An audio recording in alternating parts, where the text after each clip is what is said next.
네, 안녕하세요. 전산회계 1급 토마토 패스에서 여러분에게 강의를 하고 있는 박명희 강사입니다. 자, 2023년도 전산회계 1급 시험을 대비하는 OT로 이번에 한번 강의를 간단하게 OT로 진행하려고 하는데요.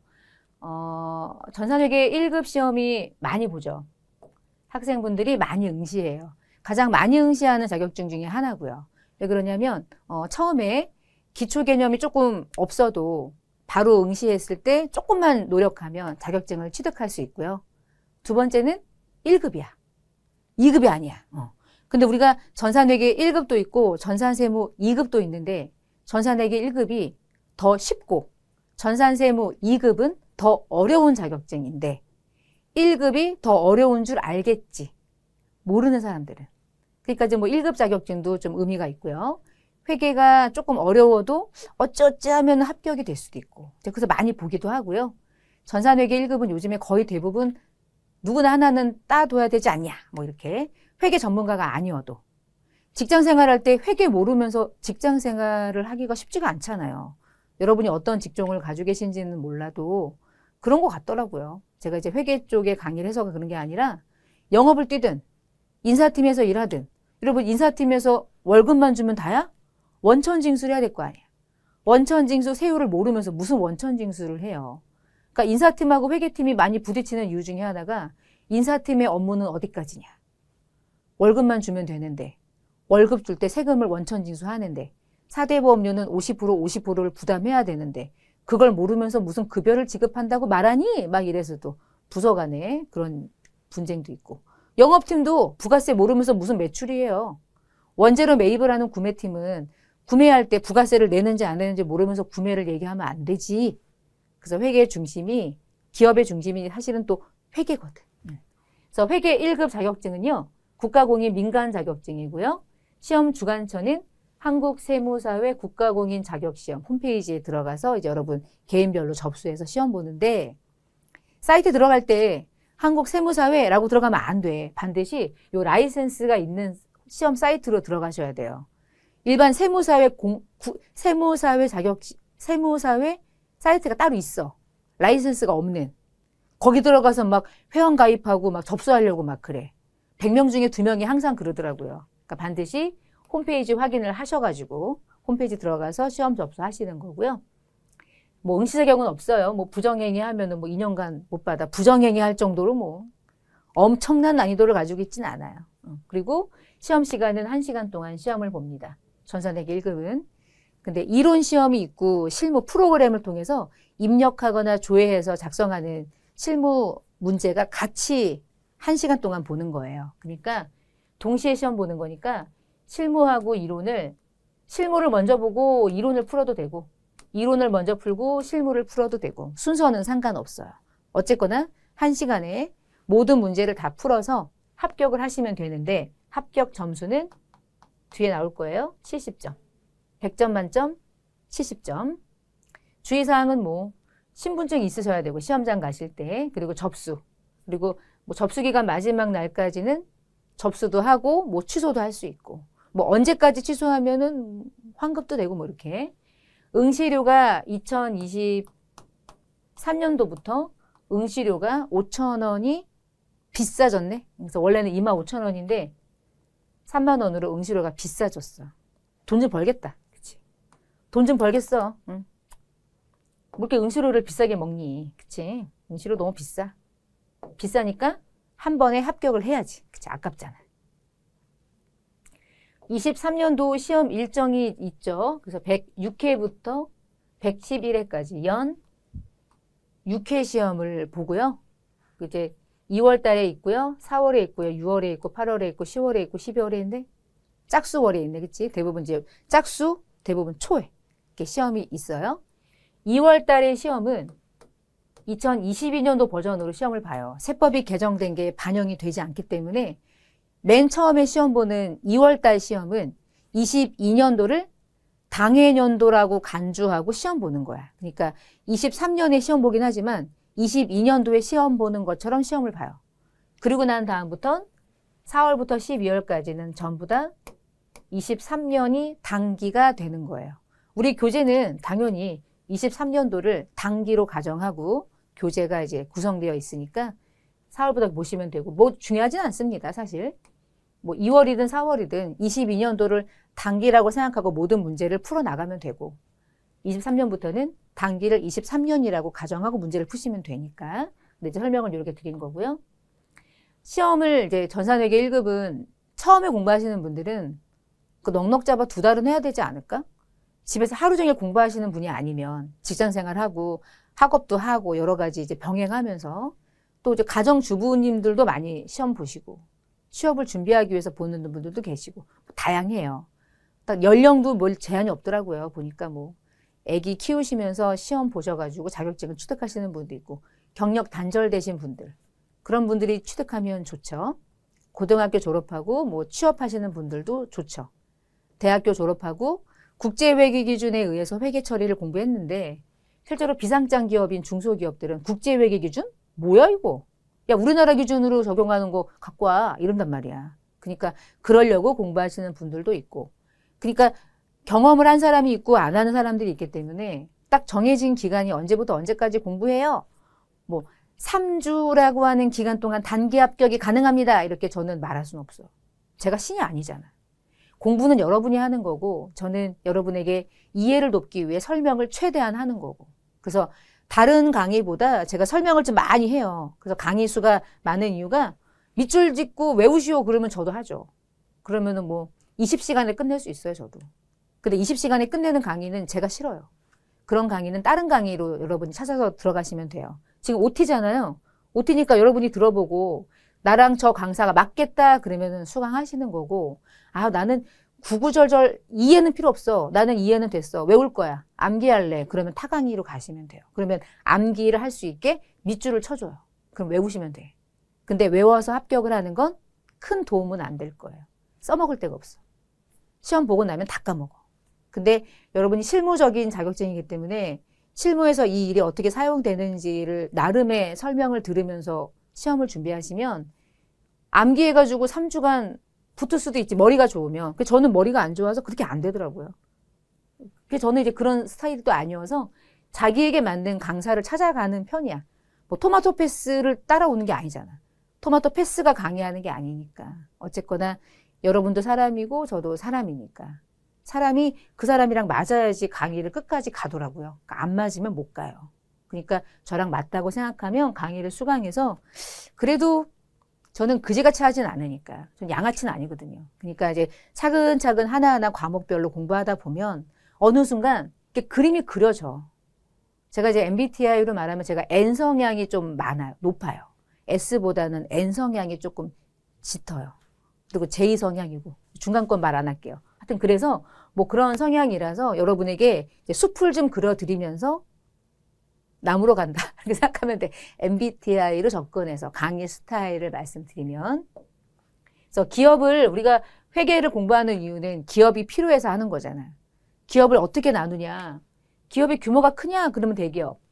좀 작으냐? 중소. 정말 작으니? 그러면 영세. 뭐 다양한데 여러분 전산세무회계 자격증은 중소기업을 대상으로 자격증을 취득하는 시험이에요. 그러니까 대기업이 중심이 아니야. 대기업은 KIFRS를 적용하는 시험을 보셔야 돼. 근데 우리는 중소기업이에요. 그래서 비상장이에요. 그래서 출자 기준도요. 일단 사기업이고 공기업 아니고요. 업종이 여러 가지가 있잖아요. 땅속에 있는 광물을 채굴하는 업은 광업. 배 타고 나가가지고 수산업 하시는 분들은 어업. 금융업을 할 수도 있고요. 보험회사 할 수도 있고요. 회사마다 회계 처리하는 방식이 다 달라요. 근데 우리는 상기업과 제조기업을 둘 다 이해하셔야 돼. 기본적으로 전산회계 1급은 제조업이긴 한데 상기업도 알아야 객관식 문제를 풀 수 있으니까 두 가지를 공부한다. 이렇게 생각하시면 되고요. 법을 적용받을 때 이 회사가 어떻게 출자를 받았고 이 회사의 지분이 어떻게 구성되어 있느냐에 따라서 다양한 회사로 구분하는데 우리가 시험 보는 기업은 주주가 조달해준 자금을 가지고 열심히 일해서 자본을 축적하고 돈을 벌어들인 이익잉여금을 가지고 주주에게 배당금을 해주는 기업. 그 회사가 주식회사가 되겠죠. 그래서 우리는 주식회사를 시험 보는 거예요. 다른 회사는 아니야. 어떤 회사냐에 따라서 회계 처리가 달라지거든요. 그러니까 회계 처리하기 위한 기업을 우리가 공부하는 기업을 한번 솎아보는 거예요. 지금. 상장 기업이랑 비상장 기업이 있는데 상장 기업은 대기업이겠지? 근데 우리는 중소기업이니까 비상장 기업이야. 그래서 국제회계 기준을 적용하지 않아요. 우리는 우리나라가 만든 일반 기업 회계 기준에 의한 회계 처리를 합니다. 우리가 시험 보는 게. 자, 그 다음에 개인 사업자가 사업할 수 있잖아. 개인 기업이야. 개인 택시 모신다, 개인 택시 몬다 이런 얘기 들어봤죠? 그런 분들이 개인 사업하는 거예요. 조그만 네일 아트를 해. 가게 조그맣게 열어가지고. 법인 사업하겠어? 그냥 나 혼자서 그냥 사업하고 돈 벌면 내가 가져가는 거지. 그런 것들이 개인 기업이야. 근데 우리는 개인 기업은 취급 안 해. 우리는 법인격을 가지고 있는 기업의 형태를 시험 보거든요. 그래서 개인 기업은 X, 취급 안 해. 우리는 법인 기업이야. 그리고 돈을 버는 게 목적이고 돈을 벌어서 주주에게 다시 분배를 하는 방법으로 기업을 운영하면 영리기업. 돈을 누구한테 받긴 받았는데 돌려주진 않아. 더 좋은 용도에 쓸 뿐이지. 분배하지 않는 기업이 비영리예요. 근데 우리는 비영리 기업을 공부하지 않아요. 영리 기업을 공부해요. 그래서 우리는요. 중소기업인데 사기업이고요. 상기업과 제조기업을 둘 다 알아야 되고 주식회사인데 비상장인 법인기업인데 돈을 버는 목적의 영리기업. 이게 전산회계 1급을 시험 볼 때 이 어떠한 기업에 의한 회계 처리를 공부하느냐. 얘가 내가 공부하는 기업의 특징이구나라고 이해하시면 돼요. 그러니까 다른 용도는 또 다른 자격증에서 공부를 좀 하겠죠. 자, 이렇게 우리가 공부하는 기업을 좀 구분해 본 거고요. 이런 얘기 헷갈리지 않아요? 기업, 회사 이런 거 헷갈리잖아. 그치? 삼성전자, 주식, 회사. 근데 삼성전자는 기업이기도 해. 그치? 자, 기업과 회사는 무슨 차이가 있냐? 기업에는 영리도 기업이고요. 비영리도 기업이에요. 다 기업이야. 야, 개인도 기업이야. 법인도 기업이야. 기업이라고 얘기하는 거는 모든 걸 내포하고 있어. 기업은 모든 걸 가지고 있는 게 기업이야. 기업. 근데 그 기업을 다양한 회사로 쪼갤 수 있는데 여러분이 회사라고 말할 때는 이 중에 비영리는 회사라고 안 해요. 그리고요. 개인 기업도 회사라고 안 해요. 영리 목적의 법인 기업만 회사라고 지칭해요. 회사법에서. 그러니까 우리가 공부하는 게 기업이기도 하고 회사이기도 해. 맞아. 맞는데 회사가 조금 더 디테일하게 구분하고 있는 용어라고 생각하시면 돼요. 그리고 우리가 공부하는 회사는 주식회사니까 주식회사이면서 기업이기도 하다. 이렇게 보시면 되고요. 회계 기준에 의한 회계를 기업을 얘기하려고 잠깐 설명을 좀 드렸고요. 전산세무회계 자격증이 4가지 급수로 나누죠. 전산회계 2급도 있고요. 지금 공부하시려는 1급도 있고요. 그리고 전산세무로 넘어가서 2급이 있고 전산세무인 1급이 있고 이렇게 있는데 가장 쉬운 자격증은 당연히 전산회계 2급이야.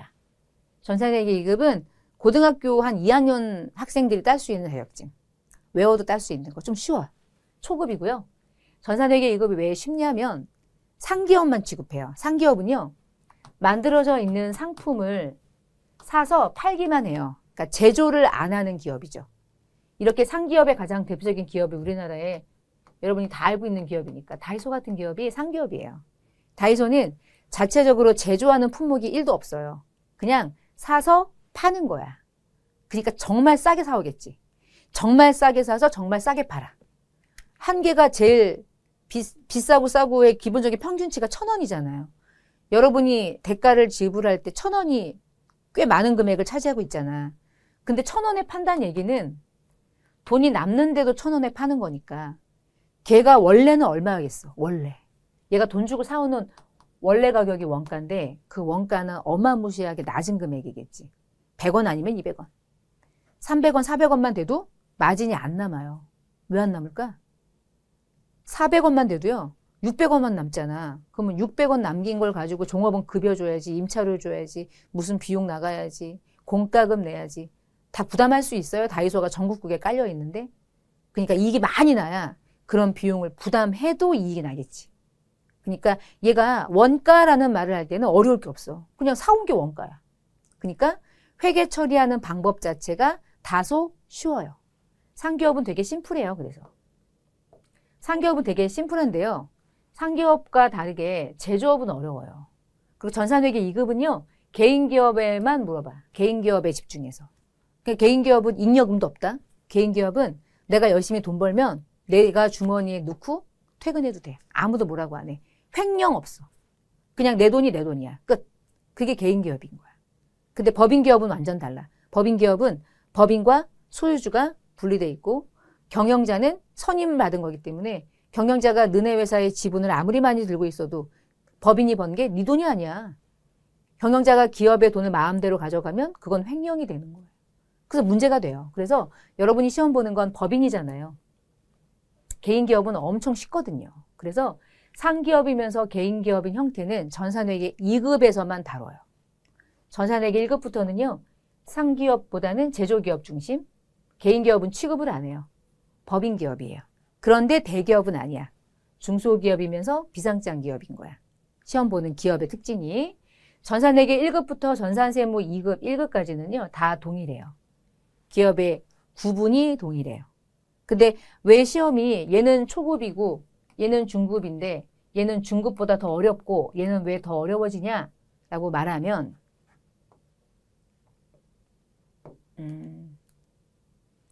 요것 때문에 여기다가 잠깐 적어볼게요. 회계가요. 재무제표를 만드는 회계가 이제 재무회계고 원가를 계산해서 원가가 얼마가 들어갔는지 미래 의사결정을 할 수 있도록 성과를 보고해주는 회계가 이제 원가 관리 회계고 세금을 신고하고 납부하기 위해서 세법을 공부하는 게 이제 세무회계인데 전산회계 2급은 딱 그냥 재무회계 중에서도 재무회계만 초급 수준으로 출제가 되고요. 원가회계 안 나오고요. 그리고 세무회계도 안 나와요. 그러니까 과목이 한 개밖에 없어요. 근데 전산회계 1급은 어떻게 나오냐면 재무회계도 시험에 나오고요. 제조업이기 때문에 원가회계도 시험에 출제돼, 과목이. 그리고 세무회계도 시험에 나와. 근데 세무회계는 법인세가 있고 소득세가 있고 부가세가 있고 이게 세 가지가 큰 축이거든요. 근데 그중에 부가가치세만 시험에 출제가 돼요. 근데 전부는 아니고요. 이 세 가지 과목이 출제가 되는데 얘의 난이도가 세무 2급에서 나오는 난이도가 좀 낮다는 뜻인 거지. 세무 2급으로 넘어가면 재무회계가 또 어려워져. 원가회계가 또 어려워져.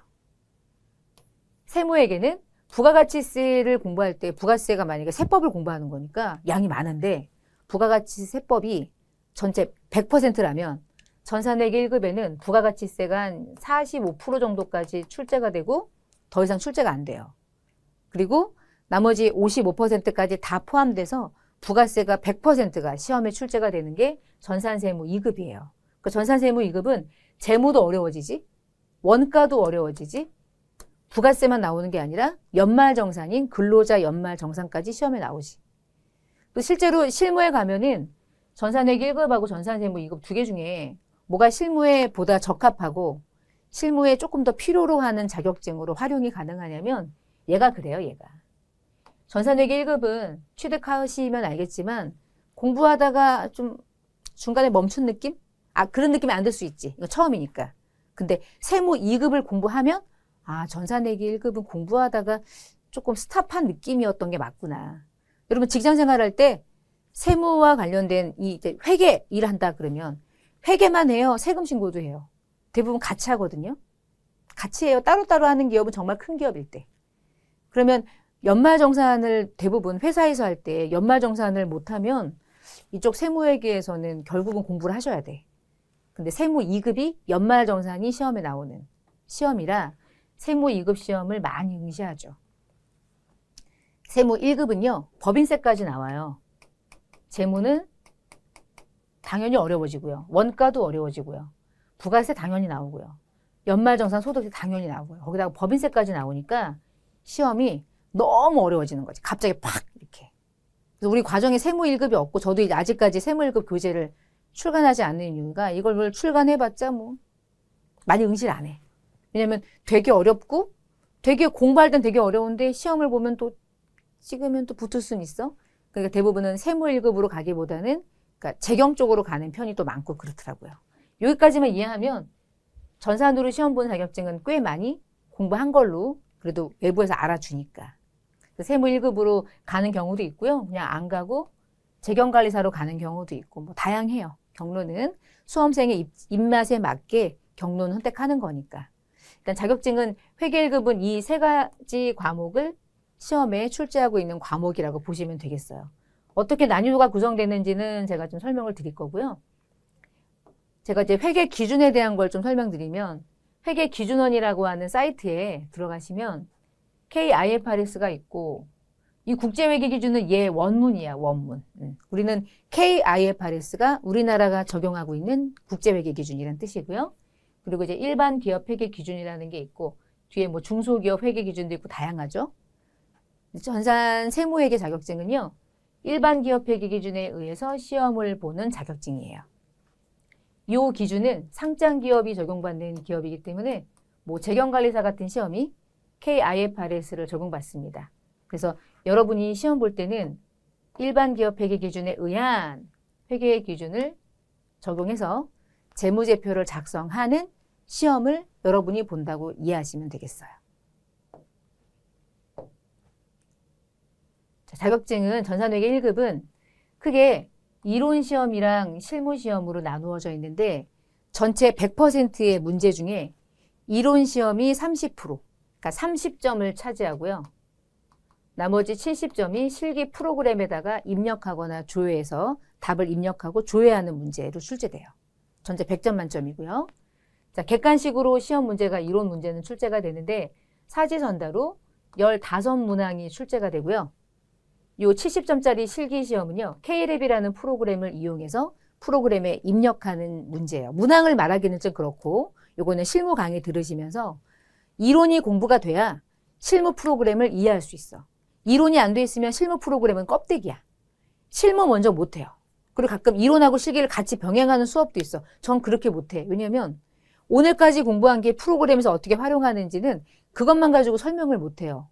모든 내용을 알고 있을 때 응용하는 거야. 응용. 그래서 이론을 공부하고 난 다음에 실무 강의를 들으시는 게 저는 맞다고 봐요. 그러니까 중간에 섞어서 못해요. 의미가 없어. 실무가 궁금해도 상관없는 거예요. 왜냐면 실무가 궁금하시면 중간에 실무를 한번 들으셔도 돼. 근데 이론이 돼야 실무가 활용이 되지 실무는 외우는 파트가 아니야. 실무는 알고 있는 내용을 입력해야 되니까 내용을 모르면 껍데기. 그래서 이론과 실기를 적절하게 여러분이 안배해서 수강하시면 좋고요. 과목은 3가지 과목이라고 그랬는데 재무회계가 객관식 15문제 중에서 재무회계가 차지하고 있는 문항수가 한 8문항, 원가가 4문항, 부가세가 3문항 이렇게 이제 구성되어 있어요. 나머지 K랩 프로그램에 이용하는 건 이 모든 것들이 다 완벽하게 구성돼서 문제가 구성이 되어 있다고 보시면 되겠고요. 강의를 들으실 때요. 여러분 이제 수강을 하실 때 당연히 이론부터 강의를 들으셔야 되고 회계 기초가 좀 부족하신 분은 회계 기초 강의를 따로 오픈해 놨으니까 그거 듣고 이제 강의로 들어가시면 되지 않을까 싶고요. 이론 강의 들으실 때 재무를 먼저 듣고 그리고 부가세를 그 다음에 듣고요. 그리고 원가 회계를 수강하시면 돼요. 아마 강좌도 그렇게 제가 구성을 해놨을 거예요. 교재도 그렇고요. 원가는 마지막에 들으셔도 돼요. 상관없어요. 그래서 재무 먼저 듣고 이해가 되면 부가세 공부하시고 그리고 나서 원가를 공부하는 방식으로 이렇게 강의를 좀 수강하시면 좋겠고 과목은 3가지 과목으로 시험이 출제가 되고 있습니다. 같이 묶여서 복합적으로 점수는 100점 만점 중에 70점인데 얘가 30점이고 얘가 70점이잖아요. 실기가. 객관식 다 틀리고 실기가 다 맞아서 70점이어도 합격이에요. 얘가 어느 정도의 과락은 면해야 돼 뭐 이런 거 없어요. 다 틀리고 얘 다 맞아도 돼. 근데 이론을 다 틀린 사람은 본 적은 없는 것 같고 실기를 다 맞는 경우도 그렇게 흔치는 않은 것 같아.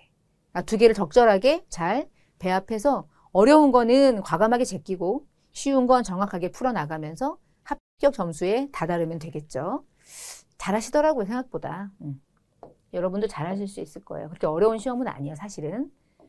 자, 그 다음에 뒤로 가시면 교재가 구성되어 있는 구분들은 재무회계가 한 8문제가 나오는데 어떤 파트에서 매년 시험이 나오는지 이제 경향이에요. 늘 그런 건 아니야, 늘. 그러니까 뭐 얘는 맨날 나오는구나. 손익계산을 하는 객관식 문제는 거의 매회 나오는구나. 한 문제 이상은 나온다는 표시인 거예요. 무조건 나오는 문제는 자본이구나. 그런데 내가 이번에 시험 볼 때는 자본이 안 나올 수도 있어. 늘은 아니야. 경향이지. 출제 분포도. 그러니까 이건 무조건입니다. 이건 진짜예요. 저만 따라오세요. 뭐 그렇게를 제가 말하기가 좀 그러네. 난 신이 아니니까. 이 문제는 무조건 나옵니다. 안 나올 수 있잖아. 내가 문제를 내는 게 아니니까. 문제를 출제한 사람들이 따로 있잖아요. 문제를 출제한 사람들은 강의를 못해요. 그러면 안 되니까요. 그러니까 문제를 출제한 사람들은 얘를 냈으니까 이번에 내지 말아야지. 이런 생각을 할 수도 있고, 이걸 냈는데 또 내야지 이럴 수 있잖아. 걔 생각을 내가 어떻게 알아? 걔네 생각은 난 몰라요. 근데 이때까지의 흐름상 얘는 상당히 중요하고 얘는 덜 중요하고 이런 건 얘기할 수 있겠죠. 그래서 뭐 저만 따라오세요. 저는 합격을 100% 해드립니다. 못해. 여러분이 공부를 안 하면 못하는 거예요. 그러니까 강의를 듣고 예습은 필요 없는 것 같아요. 예습은 필요 없어. 저도 이제 실 강의할 때도 예습은 하지 말라 그래. 열심히 듣고 복습을 하시는 게 더 중요해요. 들을 때는 이해되거든요. 제가 틀린 말은 안 하니까. 그래서 막 들을 때는 막 이해가 돼. 근데 강의를 끊고 문제를 풀려고 하면 문제가 안 풀려. 그게 실력이거든. 그러니까 강의를 들었는데 문제가 안 풀리면 한 번 더 듣거나 아니면 강의를 듣는 걸 멈추고 문제를 풀어나가면서 내 거를 만들거나 문제가 나 스스로 풀려야 정답이지 강의를 듣는 게 이해가 된다고 그게 다가 아닌 거예요. 강의를 들을 때는 대부분 누구나 이해해요. 근데 멈추고 문제를 풀었는데 문제가 풀리는 게 진짜지. 그러니까 그 연습을 많이 하셔야 돼. 하여튼 출제 분포도를 조금 보여드렸는데 이게 정답이냐 물어보면 그렇지는 않은 거야. 그냥 분포도. 이렇더라. 알고 계시라고. 그래서 이것만 그런 건 아니고요. 뒤로 가보시면 원가회계도 네모낭식 출제가 되는데 대체적으로 이런 형식들이 많이 나오는 편이고 부가세도 세 문제가 나오는데 뭐 과세표준이랑 세액이 집중적으로 많이 나오더라 정도지. 이게 언제나는 아닌 거. 그리고 교재 보시면 그 각각의 챕터가 끝나고 나면 객관식 문제하고 분계 연습을 다 연결해가지고 문제를 나열해서 교재가 좀 두껍게 구성이 돼 있어요. 그래서 타교재 굳이 사용하지 않고 이 교재 한 권으로 모두 다 끝낼 수 있게. 그래서 문제가 끝나고 나면 각각의 챕터마다 빈출 객관식 문제, 객관식 기출문제로 빈도수가 높은 문제들을 모아놨기 때문에 거기에 나와 있는 문제가 많아요. 최대로 수록을 해서 문제를 구성했기 때문에 보시고 정답을 별도로 이렇게 분리하실 수 있는 거 아시죠? 그러니까 답을 열어놓고 풀진 마시고 문제를 풀고 틀린 답을 체크하는 방식으로. 여러분 공부잖아. 그치? 답을 열어놓고 문제를 푸는 방식은 절대 도움이 안 되죠. 여러분 자녀가 그렇게 공부한다고 생각해봐. 그렇게 하지 말라고 할 거 아니야. 여러분도 마찬가지니까. 그래서 문제를 틀리면 틀리는 대로 냅둬요. 틀렸는데 답을 보고 내가 답이 왜 틀렸는지 찾는 게 과정이지 처음부터 답을 막 찾으려고 할 필요는 없잖아. 그래서 문제 많이 있으니까 꼭 풀어보세요. 꼭 풀어보셔야 돼. 그래서 최근 10년 동안 출제했던 모든 문제들을 집약해서 교재 안에 수록했으니까 객관식 문제 꼭 반드시 다 풀어보시고 그리고 답을 제가 이제 교재 뒷부분에 이 문제에 대한 정답 및 해설편을 보시면 제가 그냥 입력한 화면 그대로 답을 이렇게 구성했거든요. 그러니까 보시면서 아 이렇게 입력하는구나. 강의를 듣지 않아도 할 수 있게끔 이렇게 해서 답안지도 구성을 했으니까 좀 도움이 되시지 않을까 싶어요. 그래서 강의 이제 마무리를 조금 짓는 의미로 좀 보시면은 우리 교재가 이제 이론편이 있고 실무편이 있고 기출문제편이 있고 마지막에 정답 및 해설 이렇게 구성이 되어 있는데 이론 강의는 재무회계랑 부가세랑 원가회계가 있죠. 순서대로 강의를 들으시는 게 좋고요. 재무회계는 기초 강의를 따로 원가회계 기초 강의로 별도로 분리해서 강좌에 있으니까 그게 필요하신 분은 그걸 듣고 이제 강의를 들으시면 훨씬 도움은 되실 거예요. 회계 처음부터 들으면 차대변을 분배하는 걸 설명을 드리지만 그 디테일한 내용들은 이 강의에 강의 별도로 빼놓고 그게 뭐 다른 강의 들을 때도 이제 제공이 되는 거라 그렇게 기초 강의를 듣고 그다음에 재무회계 강의부터 수강을 하시는 방향으로 하시면 좋고요. 그리고 들으실 때 반드시 객관식 문제하고 분계하는 연습은 반드시 스스로 풀어보기. 제가 강의 끝나고 문제풀이를 하긴 하는데 모든 문제를 풀진 못해요. 시간상 그건. 그래서 중요하고 반복적으로 나오는 것들을 중심으로 문제를 같이 풀고 안 푼 문제는 여러분이 스스로 풀 수 있도록 남겨드리니까 여러분이 한번 풀어보시고 저랑 같이 푸는 것도 혼자 한번 풀어보시고 그래서 실력을 그렇게 점검해야지 강의만 주구장창 듣는다고 막 실력이 늘지는 않더라고요. 저도 공부해보니까 강의 들을 때는 뭐 이해가 되니까 막 듣고 있으니까 공부하는 것 같잖아. 근데 문제를 풀었는데 문제가 안 풀리면 듣기만 한 거야. 내 거가 안 된 거지. 흡수가 안 된 거니까 반드시 문제를 풀어보기. 그리고 실무 강의는 제가 이제 이렇게 강의하지 않고 그 여러분의 화면을 중심으로 컴퓨터 화면이 전부 다 이 여러분 강의 화면에 보일 수 있게 강의를 제공해요. 그때는 저 목소리만 나와요. 얼굴은 안 나와요. 얼굴은 이론에서 많이 보시면 돼요. 이렇게. 예쁘진 않으니까. 예쁠 수도 있고. 하여튼 뭐. 예전에 또 별명이 또 미인방명. 금방 죽을 수는 있지만 제가 만든 거예요. 미인방명. 근데 지금은 늙어가지고 이제 그 말 하면은 막 학생들이 막 볼펜 던지고 막 지우개 떨어뜨리고 막 이래가지고 잘 얘기 안 하는데 하여간 그 실무 강의나 기출문제 풀이 요 두 강의는 화면으로만 제가 이제 말로 여러분의 화면에 입력하는 과정을 설명을 해야 돼서 제가 이렇게 나오는 게 별 도움이 안 되더라고요. 그래서 그때는 여러분 이제 화면을 통해서 여러분 컴퓨터 열어놓고 보면서 입력하는 거 보면서 최대창 열어놓고 이렇게 따라하시면서 강의를 수강하시면 돼요. 실무 강의는 이론이 공부가 됐을 때 이해가 돼. 그러니까 먼저 실무를 듣지 마시고 이론 공부하고 실무를 들으셔야 훨씬 속도가 빨라진다는 거. 그리고 기출문제 풀이 과정이 있긴 한데 여러분 기출문제는 여러분이 푸는 거예요. 그냥 혼자 풀고 틀린 문제나 또 한번 강의 왔다 갔다 들을까? 그럴 때 들으시는 거지. 기출문제를 풀어놓고 문제를 따라하시면 안 돼. 그렇게 하면 도움이 절대 안 되니까 전년도 6회 기출문제가 수록되어 있으니까 그 시험 문제를 하시고 기출문제 6회밖에 없긴 한데 이 이론과 실무편에 그거 아닌 6회가 아닌 나머지 모든 기출문제가 다 이 안에 있어요. 특히 실무편에. 그러니까 실무의 모든 문제를 풀었다면 기출문제는 거의 10회는 다 푼 거랑 동일해요. 그렇게 풀어나가시면 되고 그리고 이제 시중에 제가 전산회계 1급 기출문제 교재가 따로 있거든요. 이 시대고시에서 만든 제 교재가 따로 있으니까 그 교재를 추가로 하나 구입하셔서 그 강좌를 또 수강하시고 공부하셔도 좋고 기출문제 6회로 충분하다 그만 안 하셔도 되고 책을 팔 목적은 아니니까 여러분이 선택하셔가지고 하시면 되겠습니다. 정답 및 해설은 별도로 부록으로 나오니까 그걸 출력해서 따로 구분해서 가지고 계시면 되고요. 자, 강의에 대한 설명을 마무리를 지어볼게요. 자, 일단 이론은 나름의 체계적이고 이해 중심으로 저는 이제 이해 중심으로 하는 걸 선호해요. 제 개인적으로. 막 외우라고 하는 거는 좀 그렇더라고. 밑줄 치고 외우라는 거 나도 하지. 회계 전문가가 아니어도 하겠죠, 그거야. 근데 밑줄 치고 이렇게 외우라고 하는 걸 들으면서 외우려고 강의를 듣는 건 아니잖아. 아, 그런 사람도 있긴 해. 그런 사람은 이제 타강의로 가시면 돼. 진짜로. 왜냐면 전 강의가 많아. 그래서 강의가 길어. 강의가 긴 이유는 있어요. 그러니까 설명을 많이 하니까. 그래서 그게 필요하다. 그러면 우리 토마토패스 강의를 짠 수강해서 비싸지도 않잖아. 엄청 싸. 요즘에는 막 경쟁이 심해가지고 막 단가를 낮추고 막 저는 돈을 못 벌고 여러분은 싸게 듣고 뭐 이런 거지 뭐. 그리고 합격하면 또 환급해 주잖아. 환급하면 여러분 좋죠?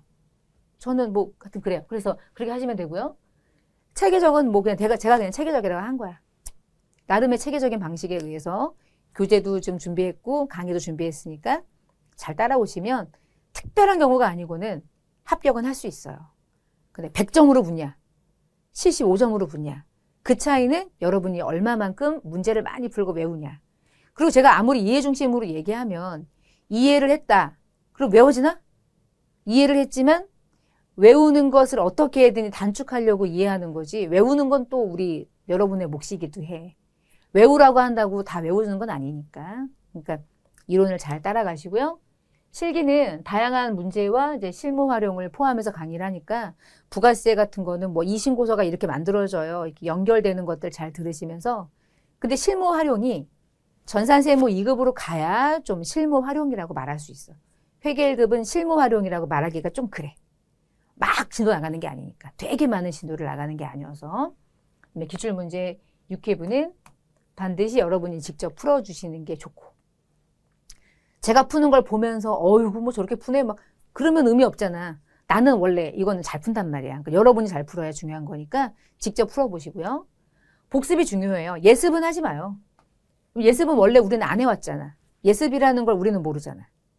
모르는 거 맞죠? 저도 몰라요. 전 예습을 안 해요. 저도 모르니까. 대신 복습은 해야 돼.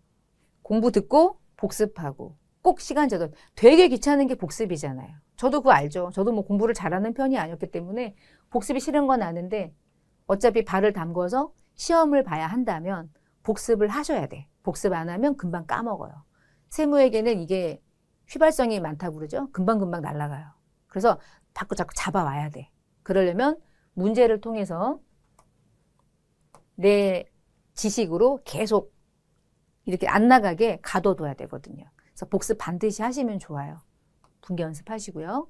어떤 학생분이 수강평을 잘 안 남기더라고, 우리들은. 합격해도 그냥 뭐 돈만 받아가지 뭐 평 안 남기고 막 그러더라. 평 좀 남겨주세요. 어떻게 시험 공부하셨는지. 어떤 학생이 그냥 강의만 듣고 그냥 별도로 외우지 않고 공부했대. 근데 그 학생은 좀 회계 어느 정도 이해가 있긴 했어. 근데 그런 분들도 있고 반드시 암기를 좀 필요로 하는 분들도 있고 사람마다 다르니까 여러분의 속도에 맞게 잘 강의 듣고요. 동영상 강의는 장점이 있잖아요. 아무 때나 들을 수 있고 계속해서 복습해서 또 듣고 할 수 있고 그런 장점이 좀 있으니까 그걸 활용해서 시험을 대비해 보세요. 그리고 전산회계 1급은 대부분 전산회계 1급을 취득하는 걸로 딱 끝내거나 그렇진 않더라고. 세무 2급을 취득하기 위해서 취득을 하는 편이야. 전산회계 1급은 실무에서 완벽하게 얘가 적용돼서 뭔가 좀 활용된다고 하기에는 조금 미흡한 부분이 없지 않아 있어요. 왜냐면 연말정산이나 부가세 신고서를 만들거나 이러는 것까지 공부하진 않거든요. 그래서 그럼 구체적으로 뭔가 세무 중심의 자격증이 필요하신 분은 회계 1급을 다 수강하셔가지고 시험을 보고 합격을 하면 좀 놀다가 세무 2급을 공부하러 오시는 거죠. 뭐. 그리고 회계 1급은 세무 2급이라는 자격증을 취득하기 위한 과정에서 공부를 많이 하더라. 그렇게 공부를 하시면 되지 않을까. 전산회계 1급은 합격률이 한 50% 정도 돼요. 요즘에는. 예전에는 막 30% 미달하고 막 그랬는데 요즘에는 그렇게까지 어렵게도 안 내고 대부분의 학생들이 공부도 탄탄하게 잘 하고. 그러니까 그래서 합격률이 조금씩 계속 50%에서 왔다 갔다 하더라고요. 그러니까 2명 중에 1명은 붙는 시험이에요. 여러분도 2명 중에 1명이고요. 그래서 시험을 조금만 공부를 열심히 하시면 누구나 대부분 요즘에는 합격을 할 수 있고 우리 교재도 나름의 좀 문제들도 선별하고 그리고 시험을 대비하는 데 있어서 전혀 부족함 없이 양이 일단 많잖아. 양이 많은 이유는 문제를 많이 넣어서 그래요. 내용도 많이 넣고. 그냥 암기 수준이 아니니까 교재를 잘 참고하시고 강의도 잘 여러분이 활용하셔서 합격을 하셔서 또 세무 2급을 따도 되고 여기서 멈춰도 되고 상관없으니까 공부를 열심히 하셔가지고 회계와 관련된 자격증은 요즘에 1개씩은 반드시 있어야 되니까. 그렇더라고요, 보니까. 회계 직종이 아니어도 회계 관련 자격증을 취득하게 하더라고요. 그래야지 회사에서 일어나는 일을 이해할 수 있다고 보는 것 같아. 회사에서. 직장 생활을 하려고 공부하는 거잖아. 개인이 그냥 뭐 취미상으로 공부하는 건 아니니까. 그러니까 직장에서 뭔가 활용하기 위해서는 전산 세무 2급까지 따면 좋기는 한데 여러분은 이제 그거는 선택사항에 맞춰서 여러분이 잘 판단하셔서 하시면 되겠습니다. 자, 이렇게 해서 2023년도 시험을 대비하기 위한 전산회계 1급 간단한 이 과정에 대한 안내를 좀 해드렸는데 도움이 되셨으면 좋겠네요. 그래서 강좌 선택을 여러분이 여러분에게 맞는 강좌를 선택하셔서 강의를 듣고 그리고 시험을 보시고 합격을 하셔서 좋은 자격증 하나 취득하시면 평생 가니까요. 자, 관련된 시험에 대한 소개를 이렇게 마무리하겠습니다. 실제로 뭐 강의를 선택하셨으면 본 강의에서 뵙고요. 자, 이렇게 해서 이번 시간 마무리 짓겠습니다. 감사합니다.